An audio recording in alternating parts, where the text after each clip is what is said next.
La Fuerza Omega, de Leopoldo Lugones. No éramos sino 3 amigos, los 2 de la confidencia en cuyo par me contaba, y el descubridor de espantosa fuerza que, sin embargo del secreto, preocupaba ya a la gente. El sencillo sabio ante quien nos hallábamos no procedía de ninguna academia y estaba asaz distante de la celebridad. Había pasado la vida concertando al azar de la pobreza pequeños inventos industriales, desde tintas baratas y molinillos de café hasta máquinas controladoras para boletos de tranvía. Nunca quiso patentar sus descubrimientos, muy ingeniosos algunos, vendiéndolos por poco menos que nada a comerciantes de segundo orden, presintiéndose quizás algo de genial que disimulaba con modestia casi fosca, tenía el más profundo desdén por aquellos pequeños triunfos.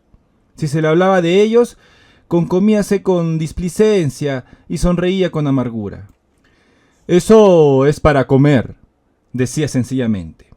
Me había hecho su amigo por la casualidad de cierta conversación en que se trató de ciencias ocultas, pues mereciendo el tema la aflictiva piedad del público, aquellos a quienes interesan suelen disimular su predilección, no hablando de ella sino con sus semejantes.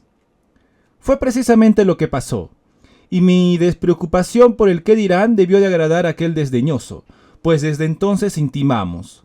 Nuestras pláticas sobre el asunto favorito fueron largas. Mi amigo se inspiraba al tratarlo, con aquel silencioso ardor que caracterizaba su entusiasmo y que sólo se traslucía en el brillo de sus ojos. Todavía lo veo pasearse por su cuarto, recio, casi cuadrado, con su carota pálida y lampiña, sus ojos pardos de mirada tan singular, sus manos callosas de gañán y de químico a la vez.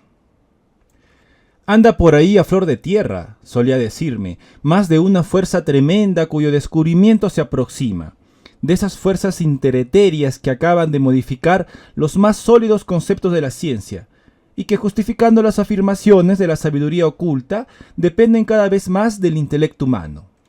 La identidad de la mente con las fuerzas directrices del cosmos, concluí en ocasiones filosofando, es cada vez más clara, y día llegará en que aquella sabrá regirlas sin las máquinas intermediarias, que en realidad deben de ser un estorbo. Cuando uno piensa que las máquinas no son sino aditamentos con que el ser humano se completa, llevándolas potencialmente en sí, según lo prueba al concebirlas y ejecutarlas, los tales aparatos resultan en sustancias simples, modificaciones de la caña con que se prolonga el brazo para alcanzar un fruto. Ya la memoria suprime los 2 conceptos fundamentales, los más fundamentales como realidad y como obstáculo. El espacio y el tiempo, al evocar instantáneamente un lugar que se vio hace 10 años y que se encuentra a 1000 leguas, para no hablar de ciertos casos de bilocación telepática que demuestran mejor la teoría.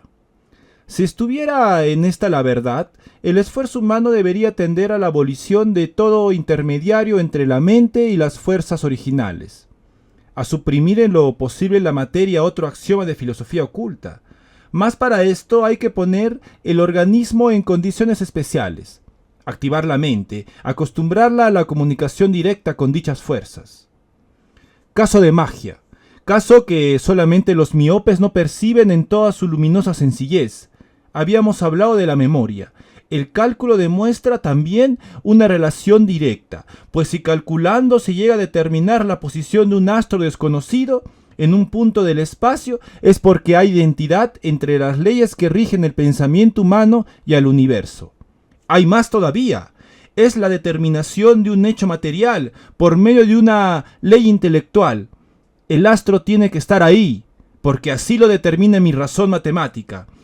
Y esta sanción imperativa equivale casi a una creación. Entiendo, Dios me perdone, que mi amigo no se limitaba a teorizar el ocultismo, y que su régimen alimenticio, tanto como su severa continencia, implicaba un entrenamiento, pero nunca se franqueó sobre este punto, y yo fui discreto a mi vez. Habíase relacionado con nosotros poco antes de los sucesos que voy a narrar, un joven médico a quien solo faltan sus exámenes generales, que quizás nunca llegue a dar pues se ha dedicado a la filosofía, y este era el otro confidente que debía escuchar la revelación. Fue a la vuelta de unas largas vacaciones que nos habían separado del descubridor. Encontrámosle algo más nervioso, pero radiante con una singular inspiración, y su primera frase fue para invitarnos a una especie de tertulia filosófica. Tales sus palabras, donde debía exponernos el descubrimiento. En el laboratorio habitual, que presentaba al mismo tiempo un vago aspecto de cerrajería y en cuya atmósfera flotaba un dejo de cloro, empezó la conferencia. Con su voz clara de siempre, su aspecto negligente, sus manos extendidas sobre la mesa, como durante los discursos psíquicos, nuestro amigo enunció esta cosa sorprendente. He descubierto la potencia mecánica del sonido. ¿Saben ustedes?, agregó sin preocuparse mayormente del efecto causado por su revelación. ¿Saben ustedes bastante de estas cosas para comprender que no se trata de nada sobrenatural? Es un gran hallazgo, ciertamente, pero no superior a la onda hertziana o al rayo Röntgen. A propósito, yo he puesto también un nombre a mi fuerza, y como ella es la última en la síntesis vibratoria, cuyos otros componentes son el calor, la luz y la electricidad, la he llamado la fuerza omega. ¿Pero el sonido no es cosa distinta?, preguntó el médico. No, desde que la electricidad y la luz están consideradas ahora como materia. Falta todavía el calor, pero la analogía nos lleva rápidamente a conjeturar la identidad de su naturaleza, y veo cercano el día en que se demuestre este postulado para mí evidente, que si los cuerpos se dilatan al calentarse, o en otros términos, si sus espacios intermoleculares aumentan, es porque entre ellos se ha introducido algo, y que este algo es el calor. De lo contrario, habría que recurrir al vacío, aborrecido por la naturaleza y por la razón. El sonido es materia para mí, pero esto resultará mejor de la propia exposición de mi descubrimiento. La idea vaga, aunque intensa hasta el deslumbramiento, me vino, cosa singular, la primera vez que vi afinar una campana. Claro es que no se puede determinar de antemano la nota precisa de una campana, pues la fundición cambiaría el tono. Una vez fundida, es menester recortarla al torno, para lo cual hay dos reglas. Si se quiere bajar el tono, hay que disminuir la línea media llamada falseadura. Si subirlo, es menester recortar la pata, o sea, el reborde, y la afinación se practica al oído como la de un piano. Puede bajarse hasta un tono, pero no subirse sino medio, pues cortando mucho la pata, el instrumento pierde su sonoridad. Al pensar que si la pierde no es porque deje de vibrar, me vino esta idea, base de todo el invento. La vibración sonora se vuelve fuerza mecánica y por esto deja de ser sonido. Pero la cosa se precisó durante las vacaciones mientras ustedes veraneaban, lo cual aumentó con la soledad mi concentración. Ocupábame de modificar discos de fonógrafo y aquello me traía involuntariamente al tema. Había pensado construir una especie de diapasón para destacar y percibir directamente, por lo tanto, las armónicas de la voz humana, lo que no es posible sino por medio de un piano, y siempre con gran imperfección, cuando de repente, con claridad tal que en 2 noches de trabajo concebí toda la teoría, el hecho se produjo. Cuando se hace vibrar un diapasón que está al mismo tono con otro, este vibra también por influencia al cabo de poco tiempo, lo que prueba que la onda sonora, o en otros términos, el aire agitado, tiene fuerza suficiente para poner en movimiento el metal. Dada la relación que existe entre el peso, densidad y tenacidad de este con los del aire, esa fuerza tiene que ser enorme, y sin embargo no es capaz de mover una hebra de paja que un soplo humano aventaría, siendo a su vez impotente para hacer vibrar en forma perceptible el metal. La onda sonora es, pues, más o menos poderosa que el soplo de nuestro ejemplo.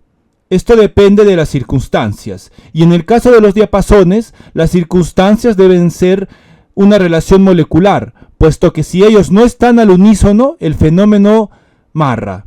Había pues que aplicar la fuerza sonora a fenómenos intermoleculares. No creo que la concepción de la fuerza sonora necesite mucho ingenio. Cualquiera ha sentido las pulsaciones del aire en los sonidos muy bajos, lo que produce el nasardo de un órgano, por ejemplo. Parece que las 16 vibraciones por segundo que engendra un tubo de 32 pies marcan el límite inferior del sonido perceptible, que no es ya sino un zumbido. Con menos vibraciones, el movimiento se vuelve un soplo de aire, el soplo que movería la brizna, pero que no afectaría al diapasón. Esas vibraciones bajas, verdadero viento melodioso, son las que hacen trepidar las vidrieras de las catedrales, pero no forman ya notas, propiamente hablando, y solo sirven para reforzar las octavas inmediatas superiores. Cuanto más alto es el sonido, más se aleja de su semejanza con el viento y más disminuye la longitud de su onda, pero si ha de considerársela como fuerza intermolecular, ella es enorme todavía en los sonidos más altos de los instrumentos, pues el del piano, con el do séptimo, que corresponde a un máximo de 4200 vibraciones por segundo, tiene una onda de 3 pulgadas. La flauta, que llega a 4700 vibraciones, da una onda gigantesca todavía. La longitud de la onda depende, pues, de la altura del sonido, que deja ya de ser musical poco más allá de las 4700 vibraciones mencionadas. Desprez ha podido percibir un do que vendría a ser el décimo con 32.770 vibraciones producidas por el frote de un arco sobre un pequeñísimo diapasón. Yo percibo sonido aún, pero sin determinación musical posible, en las 45.000 vibraciones del diapasón que he inventado. 45.000 vibraciones, dije. Eso es prodigioso. Pronto vas a verlo, prosiguió el inventor. Ten paciencia un instante todavía. Y después de ofrecernos té que rehusamos, la vibración sonora se vuelve casi recta con estas altísimas frecuencias y tiende igualmente a perder su forma curvilínea, tornándose más bien un zigzag a medida que el sonido se exaspera. Esto se ha experimentado prácticamente cerdeando un violín.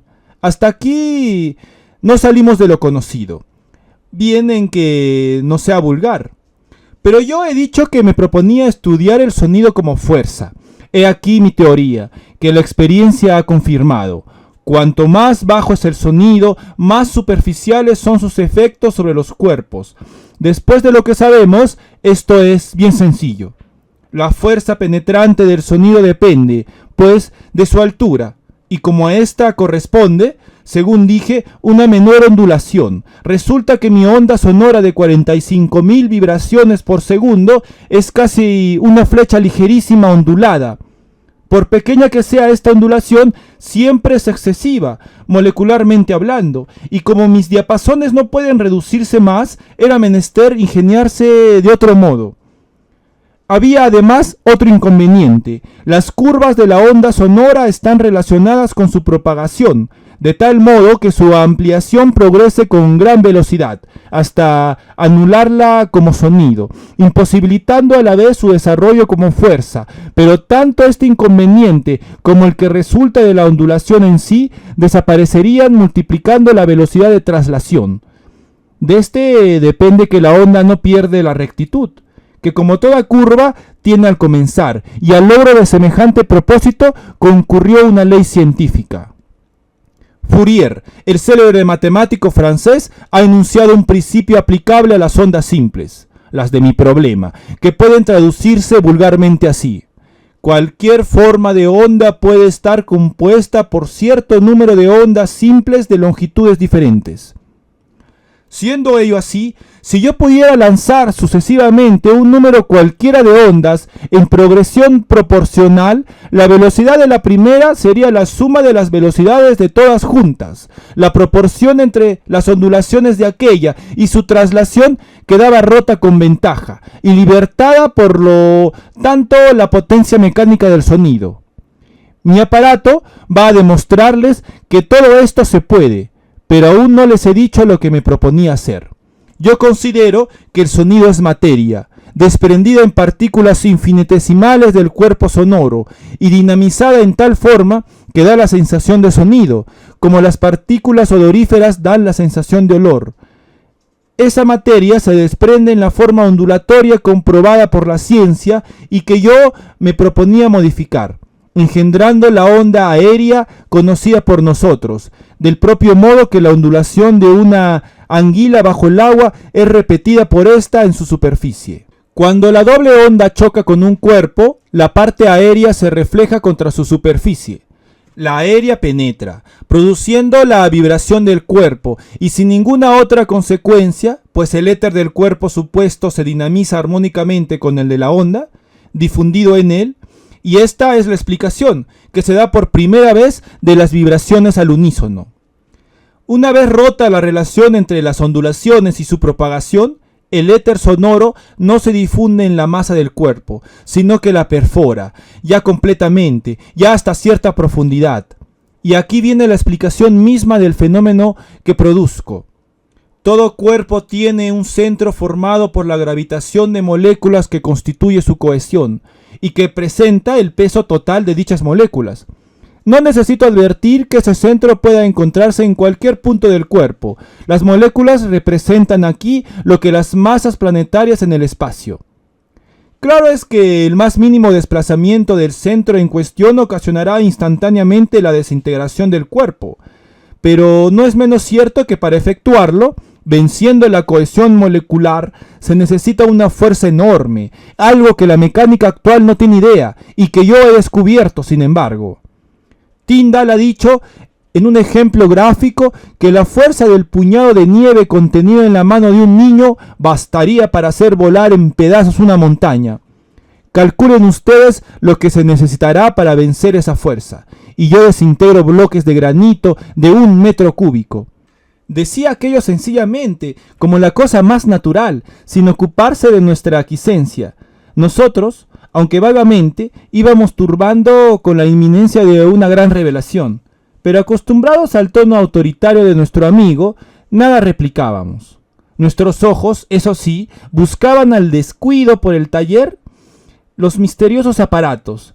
A no ser un volante de eje solidísimo, nada había que nos fuese familiar. Llegamos, prosiguió el descubridor, al final de la exposición.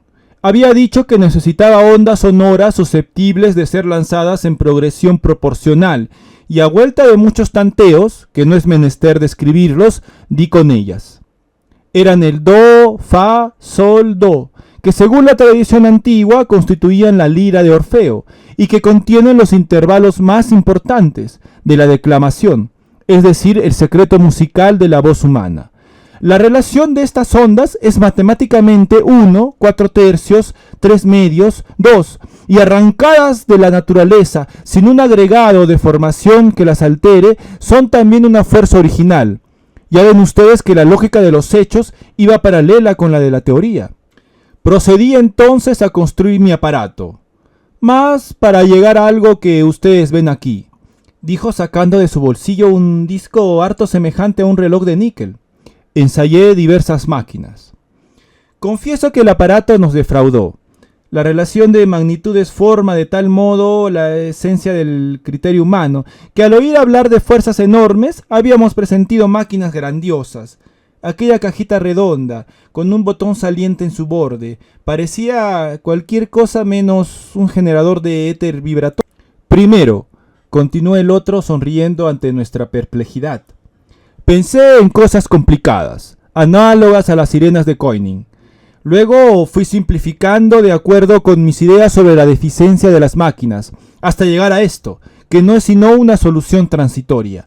La delicadeza del aparato no permitía abrirlo a cada momento, pero ustedes deben conocerlo, añadió destornillando su tapa.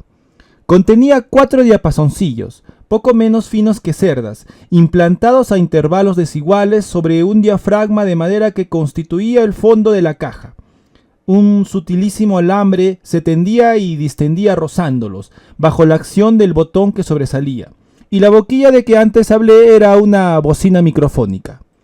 Los intervalos entre diapasón y diapasón, tanto como el espacio necesario para el juego de la cuerda que lo roza, imponían al aparato este tamaño mínimo. Cuando ellos suenan, La cuádruple onda transformada en una sale por la bocina microfónica como un verdadero proyectil etéreo. La descarga se repite cuantas veces aprieta el botón, pudiendo salir las ondas sin solución de continuidad apreciable, es decir, mucho más próximas que las balas de una ametralladora, y formar un verdadero chorro de éter dinámico cuya potencia es incalculable. Si la onda va al centro molecular del cuerpo, éste se desintegra en partículas impalpables, si no, lo perfora con un agujerillo enteramente imperceptible. En cuanto al roce tangencial, van a ver ustedes sus efectos sobre aquel volante. ¿Qué pesa?, interrumpí. 300 kilogramos. El botón comenzó a actuar con ruidicito intermitente y seco. Ante nuestra curiosidad todavía incrédula, y como el silencio era grande, percibimos apenas una aguda estridencia, análoga al zumbido de un insecto. No tardó mucho en ponerse en movimiento la mole, y aquel fue acelerándose de tal modo que pronto vibró la casa entera como el empuje de un huracán. La maciza rueda no era más que una sombra vaga, semejante al ala de un colibrí en suspensión, y el aire desplazado por ella provocaba un torbellino dentro del cuarto. El descubridor suspendió muy luego los efectos de su aparato, pues ningún eje habría aguantado mucho tiempo semejante trabajo. Mirábamos suspensos, con una mezcla de admiración y pavor, trocada muy luego en desmedida curiosidad. El médico quiso repetir el experimento, pero por más que abocó la cajita hacia el volante, nada consiguió. Yo intenté lo propio con igual desventura. Creíamos ya en una broma de nuestro amigo, cuando éste dijo, poniéndose tan grave que casi daba en siniestro: «Es aquí donde está el misterio de mi fuerza. Nadie, sino yo, puede usarla, y yo mismo no sé cómo sucede. Defino, sí, lo que pasa por mí como una facultad análoga a la puntería. Sin verlo, sin percibirlo de ninguna forma material, yo sé dónde está el centro de cuerpo que deseo desintegrar, y en la misma forma proyecto mi éter contra el volante. Prueben ustedes cuanto quieran. Quizás, al fin...». Todo fue en vano. La onda etérea se dispersaba inútil. En cambio, bajo la dirección de su amo, llamémoslo así, ejecutó prodigios. Un adoquín que calzaba la puerta rebelde se desintegró a nuestra vista, convirtiéndose con leve sacudida en un montón de polvo impalpable. Varios trozos de hierro sufrieron la misma suerte. Y resultaba en verdad de un efecto mágico, aquella transformación de la materia, sin un esfuerzo perceptible, sin un ruido, como no fuera la leve estridencia que cualquier rumor ahogaba. El médico, entusiasmado, quería escribir un artículo. «No», dijo nuestro amigo, «detesto la notoriedad, aunque no he podido evitarla del todo, pues los vecinos comienzan a enterarse. Además, temo los daños que puede causar esto». «En efecto», dije, «como arma sería espantoso». «¿No lo has ensayado sobre algún animal?», preguntó el médico. «Ya sabes», respondió nuestro amigo con grave mansedumbre, «que jamás causo dolor a ningún ser viviente». Y con esto terminó la sesión. Los días siguientes transcurrieron entre maravillas, y recuerdo como particularmente notable la desintegración de un vaso de agua, que desapareció de súbito cubriendo de rocío toda la habitación. «El vaso permanece», explicaba el sabio, «porque no forma un bloque con el agua, a causa de que no hay entre ésta y el cristal adherencia perfecta. Lo mismo sucedería si estuviéramos herméticamente cerrados. El líquido convertido en partículas etéreas sería proyectado a través de los poros del cristal». Así marchamos de asombro en asombro, mas el secreto no podía prolongarse, y es imposible valorar lo que se perdió en el triste suceso cuyo relato finalizará esta historia. Lo cierto es, ¿para qué entretenerse en cosas tristes?, que una de esas mañanas encontramos a nuestro amigo muerto, con la cabeza recostada en el respaldo de su silla. Fácil es imaginar nuestra consternación. El aparato maravilloso estaba ante él y nada normal se notaba en el laboratorio. Mirábamos sorprendidos, sin conjeturar ni lejanamente la causa de aquel desastre, cuando noté de pronto que la pared a la cual casi tocaba la cabeza del muerto se hallaba cubierta de una capa grasosa, una especie de manteca. Casi al mismo tiempo mi compañero lo advirtió también, y raspando con su dedo sobre aquella mixtura exclamó sorprendido: «¡Esto es sustancia cerebral!». La autopsia confirmó su dicho. certificando una nueva maravilla del portentoso aparato. Efectivamente, la cabeza de nuestro pobre amigo estaba vacía, sin un átomo de sesos. El proyectil etéreo, quién sabe por qué rareza de dirección o por qué descuido, habíale desintegrado el cerebro, proyectándolo en explosión atómica a través de los poros de su cráneo. Ni un rastro exterior denunciaba la catástrofe, y aquel fenómeno, con todo su horror, era, a fe mía, el más estupendo de cuantos habíamos presenciado. Sobre mi mesa de trabajo, aquí mismo, en tanto que finalizo esta historia, el aparato en cuestión brilla, diríase siniestramente, al alcance de mi mano. Funciona perfectamente, pero el éter formidable, la sustancia prodigiosa y homicida de la cual tengo, tan desgraciada prueba, se pierde sin rumbo en el espacio, a pesar de todas mis vanas tentativas. En el Instituto Lutz y Schultz han ensayado también sin éxito.